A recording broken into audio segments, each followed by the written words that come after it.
Pan premier przedstawi nowy, odświeżony skład Rady Ministrów. Panie premierze, bardzo proszę. Witam Państwa serdecznie. Tak jak już od dłuższego czasu informowaliśmy, dochodzi do pierwszych zmian w rządzie. Kiedy zaczynaliśmy pracę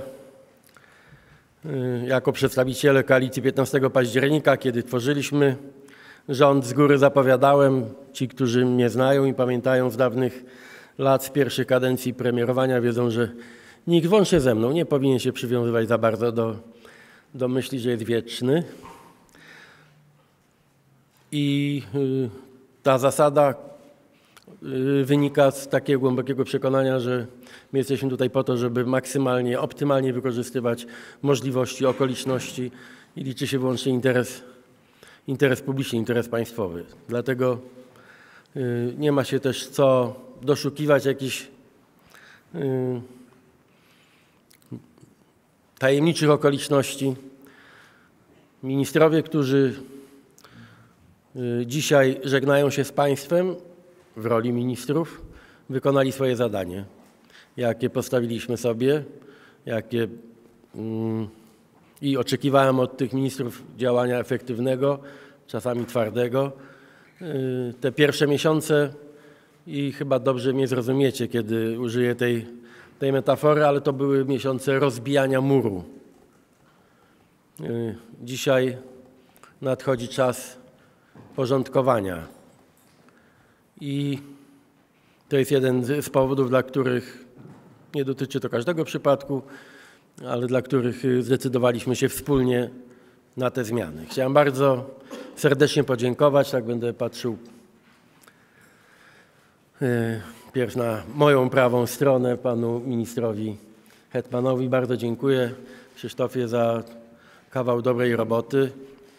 Tak się umawialiśmy z tobą, drogi ministrze, z panem premierem Kosiniakiem-Kamyszem, szefem twojej partii, że będziesz intensywnie pracował przez pierwsze miesiące naszego rządu, tak aby uporządkować kwestie, które są w gestii ministra rozwoju i technologii. Jeszcze raz bardzo dziękuję. Podobnie Borys Budka, drogi przyjacielu, bardzo dziękuję za tę trudną i bardzo niewdzięczną misję, jaką były te pierwsze miesiące porządkowania i przebudowy spółek Skarbu Państwa. Chodziło zarówno o uzdrowienie sytuacji w spółkach Skarbu Państwa, ale też o początek takiej wyegzekwowania najważniejszej zasady, jaką jest walka z korupcją, nepotyzmem.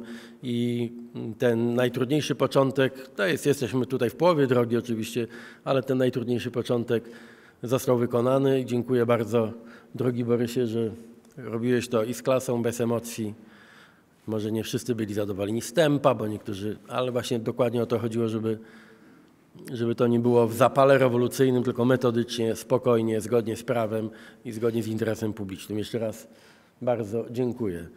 Bartłomiej Sienkiewicz, tu nie muszę, są zresztą przedstawiciele także mediów, którymi bezpośrednio pan minister się zajął, więc nie muszę opowiadać tej burzliwej historii ostatnich kilku miesięcy. Panie ministrze, drogi Bartku, my umówiliśmy się na szczególnie trudne zadanie. Chciałem bardzo podziękować w imieniu wszystkich, przede wszystkim w imieniu widzów i w imieniu całej opinii publicznej, dla której uzdrowienie w mediach publicznych sytuacji zarówno pod względem politycznym, organizacyjnym było jednym z zasadniczych zadań, jakie nałożono na koalicję 15 października.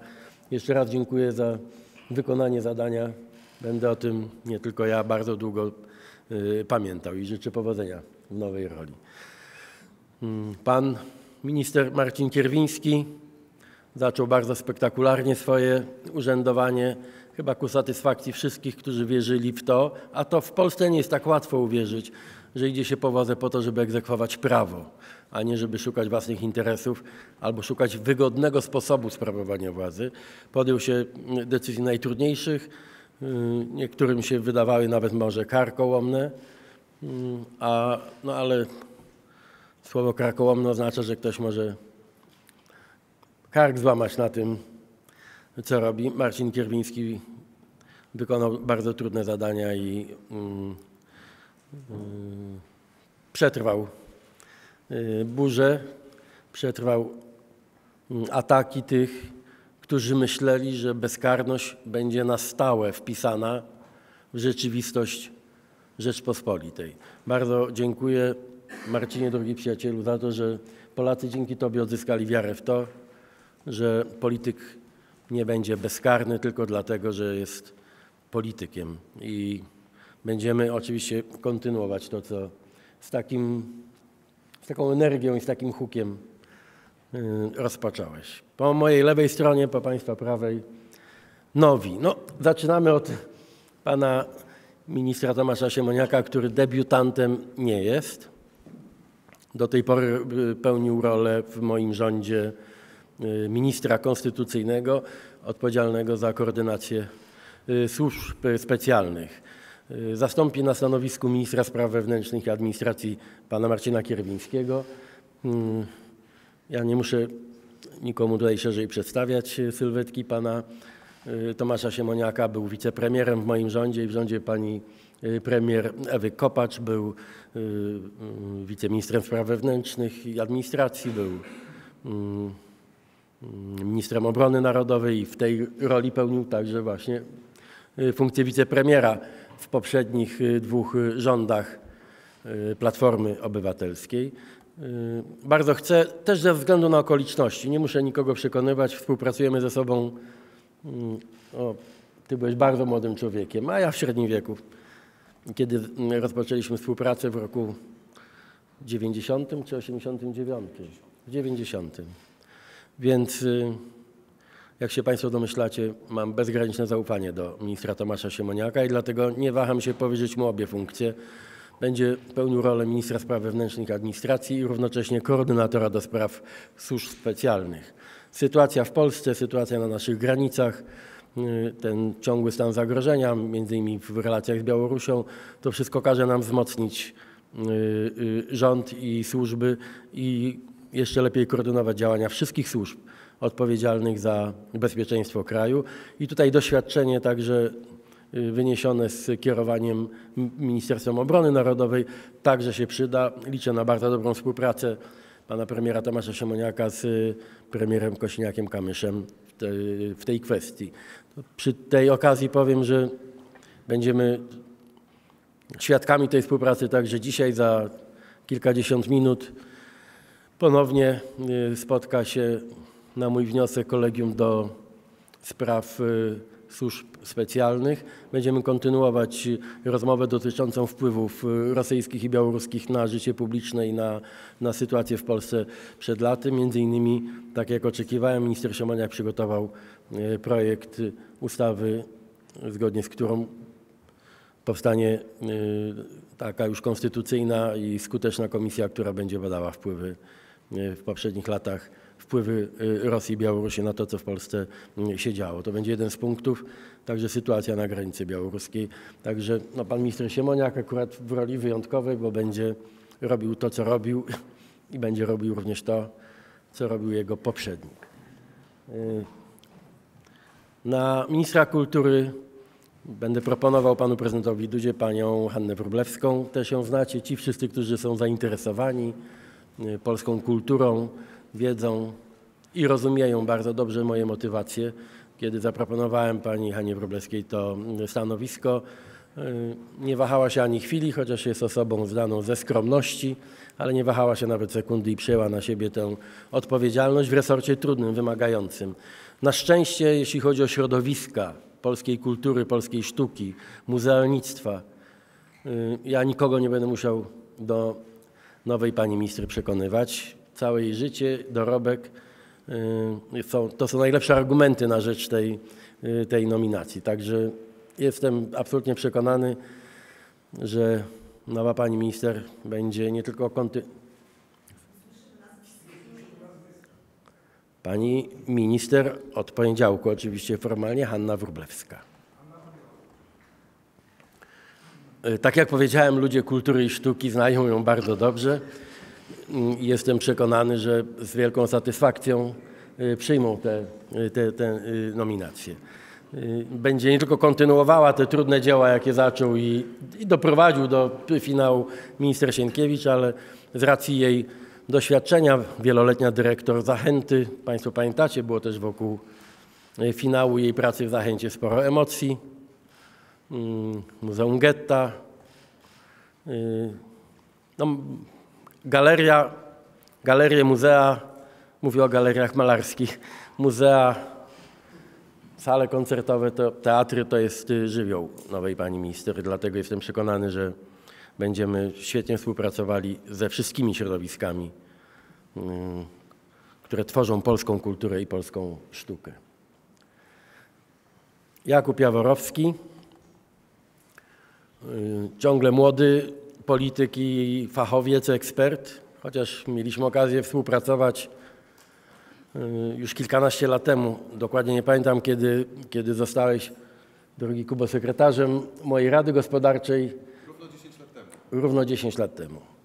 Był także sekretarzem stanu w rządzie pani premier Ewy Kopacz, ekonomista, finansista, historyk, więc mimo młodego wieku człowiek renesansu, można powiedzieć. Będzie odpowiadał za aktywa państwowe. Jest dla mnie bardzo ważne, że te nominacje, szczególnie te dwie ostatnie, w kulturze i w aktywach państwowych, pokazują coś, co będzie tendencją, bo przecież nie są to ani pierwsze, ani ostatnie zmiany. I jestem przekonany, że uda mi się to przekształcić w tendencję. To znaczy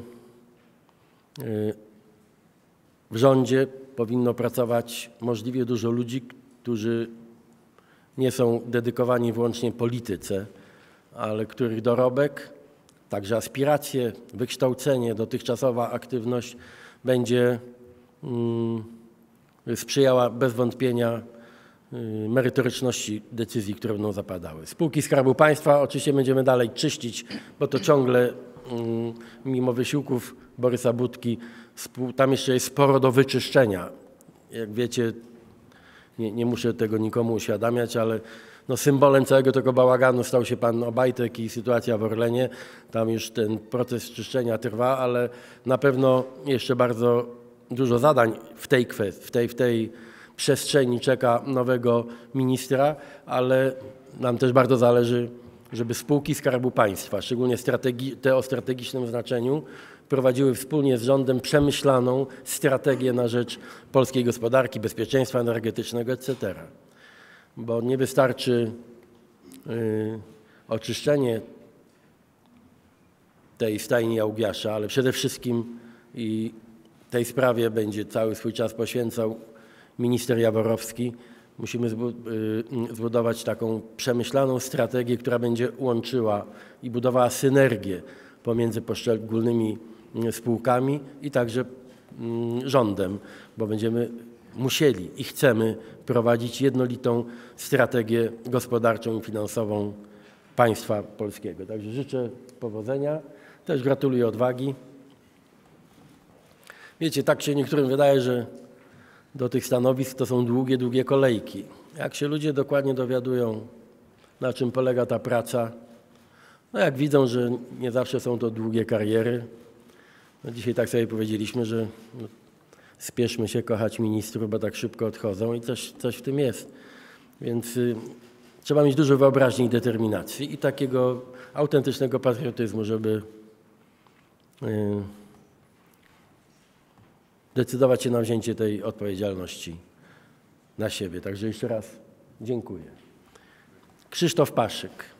Znacie go Państwo bardzo dobrze, szczególnie ci, którzy relacjonują wydarzenia w polskim parlamencie i to już od blisko 10 lat. Jest dzisiaj szefem klubu parlamentarnego, prawnik, samorządowiec. To jest ten taki wzorcowy, z mojego punktu widzenia, model politycznej drogi. Radny powiatowy, oborniki, przewodniczący Sejmiku Wojewódzkiego w Wielkopolsce, dobry prawnik, parlamentarzysta z dużym stażem, człowiek spokojny, wszyscy go bardzo cenią. Ci, którzy znają też jesteśmy świadkami wielu emocji, nie zawsze racjonalnych w naszym parlamencie, wiedzą, że to jest człowiek skała. Znaczy, można na nim polegać. Jestem przekonany, że pracę, jaką rozpoczął pan minister Hetman w Ministerstwie Rozwoju i Technologii, będzie świetnie kontynuował także Krzysztof Paszyk. Przypomniał mi moment, znaczy ja tego nie pamiętałem, nie miałem szans, kiedy spotkaliśmy się po raz pierwszy. Byłeś studentem, kiedy na uniwersytecie odbywało się spotkanie założycielskie Platformy i wpadł na mnie na korytarzu tej uczelni. No ja bez bicia się przyznaję, że tego nie pamiętałem, ale dzisiaj Krzysztof Paszyk powiedział mi, że to musiał być jakiś dobry znak, że prędzej i są świadkowie. Tak, ja ci wierzę na słowo, inaczej byś nie dostał tej nominacji, gdybym ci nie wierzył na słowo. Więc traktuję to też jako dobry znak. Będziemy też razem pilnowali tej synergii pomiędzy partiami koalicyjnymi przy jego doświadczeniu politycznym. To będzie także bezcenny wkład w pracę rządu, bo jak wiecie, rządy koalicyjne mają to do siebie często, że więcej czasu poświęcają na jakieś utarczki niż na pracę. Krzysztof Paszyk jest jedną z tych osób, która gwarantuje, że będziemy dalej pracowali raczej właśnie w sposób jednolity i taki synergetyczny. Także dziękuję też bardzo za wzięcie na siebie odpowiedzialności. To jest też trudna misja, ale wiem, że będę mógł na tobie polegać. Będziecie państwo oceniać nowych ministrów. Tych, którzy odchodzą, naocenialiście się już bardzo intensywnie przez te miesiące i ostatnie dni. Zapraszam na poniedziałek na godzinę 10:30. Dostałem tę informację od pana prezydenta, że jest gotowy dokonać tej formalnej nominacji. Będę oczywiście też na tej uroczystości. Wyślemy dzisiaj pismo potwierdzające panu prezydentowi decyzję o tych nominacjach i treść tych nominacji.